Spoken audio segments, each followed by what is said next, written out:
Unit 7, Part 2, Plate Tectonics. The spheres of Earth we need to be understanding first to understand the tectonics. So we are having lithosphere, the solid part of Earth. It will contain rocks and minerals. Then next we are having hydrosphere, water, liquid part of Earth. We are having oceans, rivers and all liquids. We are having atmosphere, air. Here it will be consisting of all the gases in it.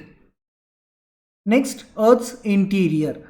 The Earth's interior consists of oceanic crust and continental crust. So, oceanic crust, which means it will be covered with water on the top surface. Below the water, you will be having solid earth. In continental crust, both the top and bottom surface will be having solid earth. Next, mantle. So that will be the liquid layer. It will be called magma or simply melted rock. Next, asthenosphere. That is also part of the mantle, but it will be having convection currents, which means that will be continuously active, moving top and down to the core to transfer the energy. Next, outer core. So it will be having a liquid layer made up of iron and nickel. Next comes solid layer that will be made up of iron and nickel. So this is the pictographical representation of Earth's interior. Starting from the lowermost left portion, the Earth is cut into a portion and it is shown. So which is solid, the inner core and outer core, that comprises the core portion. Next, asthenosphere and mesosphere, that will be comprising of the mantle, and above this there will be a crust. The crust will be of 0 to 100 kilometer thick.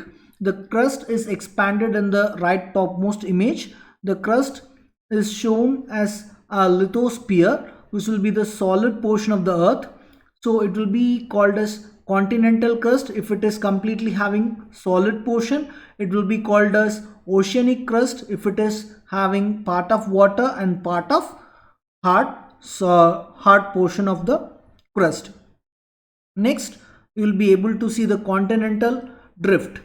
So according to the Alfred Wegener's theory, the continents were once a single mass of land called Pangaea. So over this time, the supercontinent slowly broke apart and it has become as what we are having today. So you can see the images of Pangaea, and 200 million years ago, 135 million years ago, 350 million years ago, and what is present today. And one of the supporting claim of Alfred Wegener's theory is that the portion of South America will fit perfectly into the western portion of African continent. Next comes evidences. So you can fit all the portion of earth countries together, continents together, to fit it like a puzzle. Next, fossils. So if it was Pangaea, which means a solid landmass, then the living beings should be spread evenly throughout. So we are having fossil examples of that species which lived in that particular period of Pangaea. So that is shown in the lower left, so lower right image. The next, rock types, which means the mountains that appear on one side of the continent is also appearing on the other side. So these are all the examples or evidences which will support the theory of Alfred Wegener. Next, plate tectonics. Theory of plate tectonics. The theory of plate tectonics, the crust is broken up into sections or pieces that move on the top of the liquid mantle asthenosphere. Next, tectonic plates. So these sections of pieces of crust are called plates. The next comes plates. So there are 7 major plates on the earth, which is called Eurasian, African, Indo-Australian, North American, Pacific, Antarctic and South American. There are also intermediate plates which are small in size: Caribbean, Cocos, Nazca, Arabian, Philippine, Juan de Fuca and Scotia. So this is the image representation of Earth's tectonic plate, which major and minor. So the black lines will show you the convergent boundary, divergent boundary, and transforming boundary. So if it is a convergent boundary, which means the tectonic plates are coming together and that will collide with each other. Then if it is divergent boundary, the tectonic plates are moving from one another. The next comes the transforming boundary, which means either the tectonic plates will slide at different velocity in the same direction or in opposite direction. Next comes forces for tectonic plates. So how a tectonic plate is moving? Because the asthenosphere, which will be having direct contact with the core, that will circulate the heat energy from top to the bottom, which means the asthenosphere being a liquid that will flow towards the outer core to collect heat energy. When it is heated up, it will move up to transfer the energy, and when the plates are colliding together, that will result in the respective movements. So by convection, the energy is transferred from one level to the another level, and the entire process is shown in the left hand side image, where you can see heating and cooling process are taking place continuously. The heating goes up and the cooling goes down.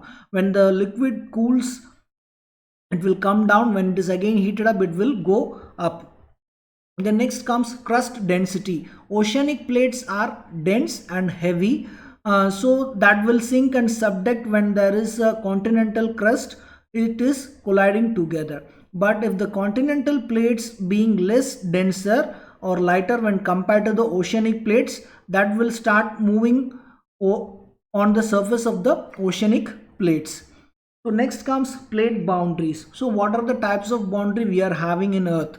So we are having three major types of boundary: divergent, convergent, and transformation. If it is divergent, the plates will move away. If it is convergent, the plates will come in together, same in opposite direction. If it is transformation, which means that will slide either in opposite direction or in the same direction with differing velocities. Next comes divergent boundary. So here first we will take an example of sea floor. The sea floor will start spreading in opposite direction. Due to the spreading of the sea floor, the underlying molten lava will start pouring out. So this process is being proposed by Harry Hess in 1960. That means the hot magma rises from the asthenosphere and it is spreading on the surface of the ocean, resulting in the formation of new ocean floors and here mountain ranges in the ocean. The magma cools, that will form new sea floor, resulting in buildup of basaltic rock. So whenever you found a basaltic rock in a region, there is maximum possibility for a tectonic plate movement. So this kind of formation, it will be called as mid-ocean ridge. So the new material will be constantly produced in this zone, but again this is entirely opposite to convergent boundary. In convergent boundary, materials will get destroyed. In divergent boundary, the new material will get created and new sea floor or surfaces will be created. So you can see the divergent boundary mid-Atlantic Ocean in a zoomed in, mid-Atlantic ridge in a zoomed in image.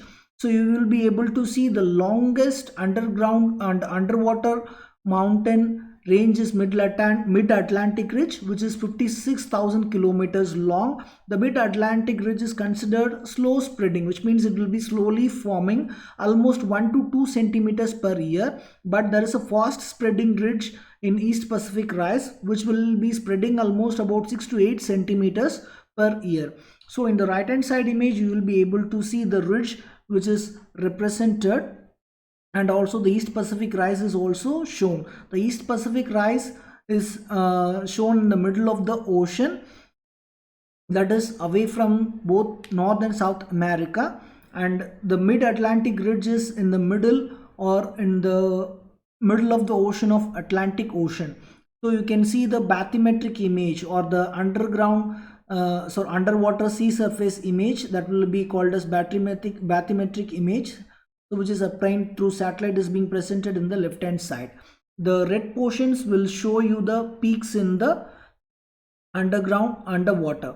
The next, seafloor exploration. The deep sea drilling project was begun in 1968 to find out the sea surface and to carry out research in the underwater.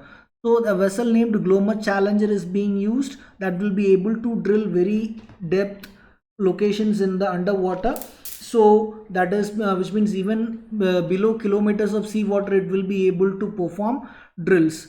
So before this type of technique is available, scientists relied on dredging or grabbing a single rock samples from line weights on boats.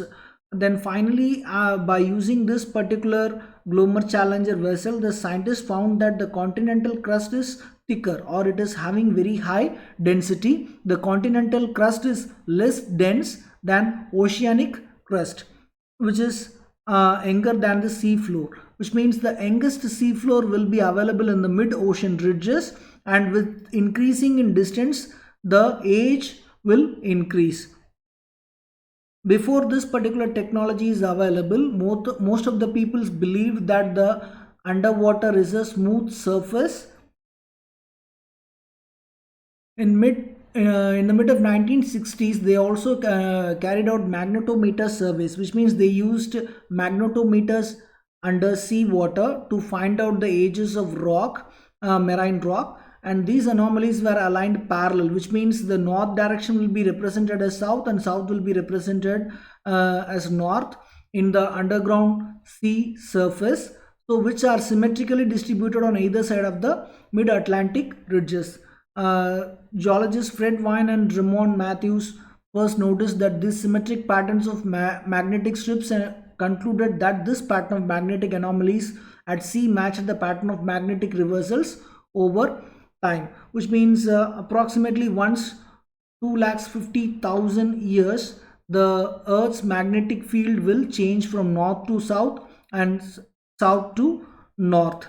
So which means the Earth's magnetic field has changed over past 100 million years.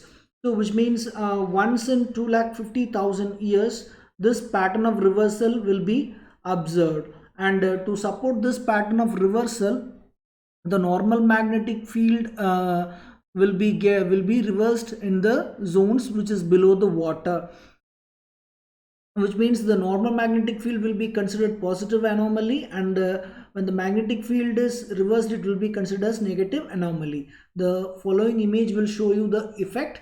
So the dark dotted lines show you the mid Atlantic ridge, and the following portions will show you the spreading of the sea floor, which means after a new magma is being poured out it will start moving towards the right and left hand side of this diagram.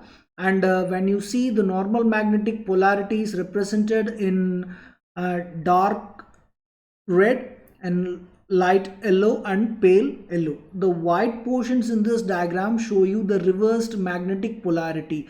So which means the white portions in the diagram, it is changed over an year, which means the portion A of the diagram shows you the first beginning of the outpour of magma, and after over an period this magma starts moving towards the right hand side and further magma starts pouring out in the mid Atlantic ridge, and the present condition is shown in diagram C. So you can see that the middle portion of the ridge is having normal magnetic field and it is followed by a reversed magnetic field, and again it is followed by a normal magnetic field again and again. So by using this magnetization or magnetic property of this particular rocks, we will be able to identify the age of sea floor, which means once in 100 years the polarity of this strips are getting changed. So which means if you come across a white portion that represents 100 million years, if you come across a red portion that represents 100 million years, because after 250,000 years the entire north will become south and south will become north in the magnets. So this particular portion of magnetic energy helped us to identify the age of sea floors. Next comes seafloor exploration, which means by using the seafloor exploration, we will be able to date the ages of the seafloor formation. So the right hand side image will show you the seafloor formation and their ages. So here the oldest oceanic crust is having a maximum age of 180 million years old, which means that after 180 million years the seafloor crust is getting destroyed and reformed again. So you can see the red portions in this particular image which is shown here will explain you the new rocks, and the orange and yellow portions will show you older rocks, green portions will show you older, and the blue portions will show you rocks, seafloor rocks or marine rocks, which is having 180 million years of age. And after 180 million years of age, the particular rock will be subducted or destroyed by tectonic plate movement, that will get destroyed and vanished. So next comes the convergent boundary. So in the convergent boundary, we will start with ocean continent collision, which means there is an ocean crust plate and continent crust plate are coming in contact with each other. So which means the oceanic crust is denser, that will go below the continental crust, or it will get subducted in this process. So here the oceanic crust is bent down and subducted beneath the continental crust. This will create a zone called subduction zone, where the old oceanic crust is dragged down and that will be pulled beneath the earth's surface, and that will be recycled again. The deep sea trenches are created at subduction zones. For example, the Mariana Trench, which is deepest at 11 kilometer below the sea level, which will be formed due to this kind of ocean continent crust collision. So the trenches are narrow and deep troughs parallel to the edge of the continent, and it will be having a slope of 4 to 5 degrees and even often deep 8 to 10 kilometers.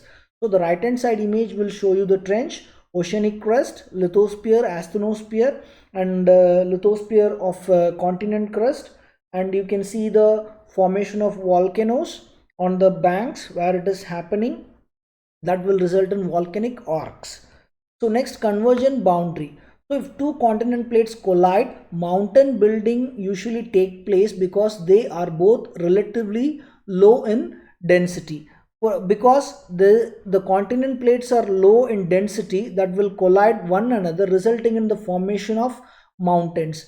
This activity is however common, that will because igneous activity is different from ocean continent collisions. Volcanoes in this zone will form very rarely. The Himalayan and Appalachian mountain chains are the best example for this kind of collisions. So this will be a constructive mountain building process taking place between continent to continent collision. So the image in the lower right hand side will show you the Himalaya, which is formed due to the Indo-Australian plate crushing against Eurasian plate. Next, convergent boundary, ocean and ocean collisions. When two oceanic crusts start colliding each other, that will result in the trench and also an island of arcs. So you can see that the two oceanic plates collide, the older denser one is get subducted, which means the older oceanic crust will again go down, the younger oceanic crust will come up, and that will result in volcanic chain of islands called volcanic arcs will be formed. So you will be, the best example is Mariana Islands near Mariana Trench. The Mariana Trench is 11,000 meters deep. Mount Everest is 8,850 meters height. The interaction of this descending oceanic plate causes incredible stress between the between the plates where it is happening. The earthquakes are very frequent, and it will create a zone called Benioff zone. The foci of the Benioff zone in the shown image, it may be even 700 kilometer below the deep sea. Next, convergent boundary volcanism. when most volcanoes form above the subduction zone, because as one slab is subducted, because one slab will go down pushing the other upward, so that will result in the liquid magma to flow out, forming new volcanoes. So in the case of this particular slide, you can see the Nazca plate which is colliding against the South American plate. That has resulted in the formation of numerous volcanoes that are formed along the boundary of western boundary of South American continent. So you can see the Andes mountain or home to many volcanoes that were formed at the convergent boundary. Next, transforming boundary. Here the crust will travel in opposite direction or even in the same direction at different speeds. When two plates slide each other, that will result in the transforming boundary, which is which is characterized by transform fault and earthquake activity. The best example is San Andreas Fault in California. The North American plate joins the Pacific plate. The difference in plate motion along the contact fault leads to buildup of strain energy and sometimes slips, releasing huge amount of energy, causing very high damage earthquakes.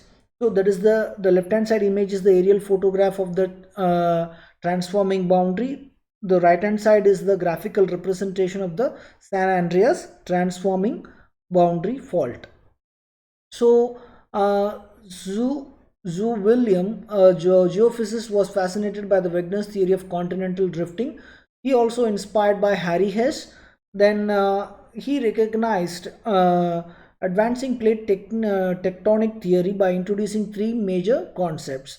So the concept of stationary hotspot. The heat from the mantle could affect the thin crust from volcanic islands such as Hawaii. The transform boundary as the third type of plate boundary. So here the common offset ocean ridges and trenches, the transformation motion between the offset and the ridges and trenches. The transform fault offset the crust horizontally without creating or destroying crust. Here the crust is not getting destroyed, only the boundaries are getting displaced. So he proposed a cycle called Wilson cycle, which explains the origin of Appalachian Mountains in Europe, the splitting of a supercontinent, the opening of an ocean basin, the closing of an ocean basin, the collision of continents and formation of mountains. Next, faults. So we are studying faults from a very long time. So being here, I think you all know well about the types of faults. We are having strike slip fault, which means the rock slide past one another in opposite direction. We are having normal fault. There will be a footwall and there will be a hanging wall, and we are having reverse fault, and we are also having thrust fault. Next comes the effect of plate tectonic movements. It will be able to create volcanoes, hotspots, earthquakes and tsunamis. So the volcanoes, which means that the volcano is an opening on the earth's surface that erupts gases, ashes and lava, and caused by the plate movement along the boundaries. So the volcanic activities are mostly triggered by the plate movements. They occur both divergent and convergent. Plate boundaries are suitable for volcano creation. So we are having a shielded volcano that will be made up of several layers of hardened lava. Cinder volcano, here that will be a cone shape made up of rock particles and dust and ashes. Then there will be a composite volcano which will be made up of alternating layers of lava and rock particles. Hotspots.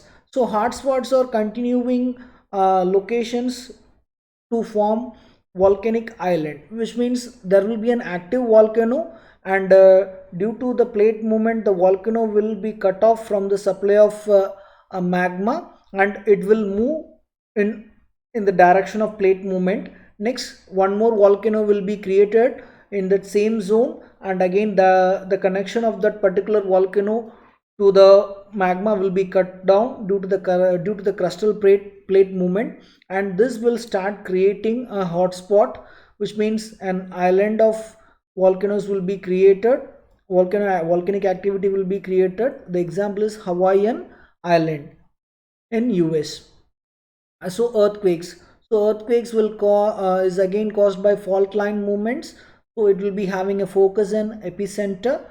uh, that will be visible along the fault line, or it may or may not be in the case of blind faults. And tsunamis, which is again triggered by the crustal movement, the tectonic plates when they slip, or when they are having a normal faulting or reverse faulting, that will release tremendous amount of energy in the ocean surface, resulting in the formation of very high magnitude of waves, destroying ocean surfaces and delta regions and seashores. So here are the plate boundaries and their reactive activity. So if it is a divergent boundary, that will move apart, it will not come closer. The sea floor will start spreading in ocean to ocean. There will be new ocean crust are created. It will be able to create mid ocean ridges in ocean to ocean crust. There will be underwater mountain. There could be rift valley if it is between two continents. Volcanoes and new land surfaces will be created.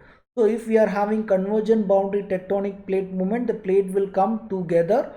Here there will be formation of mountains. In case of continental to continental crustal movements, new mountains will be created in subduction zones, which means the zone which is being pushed down.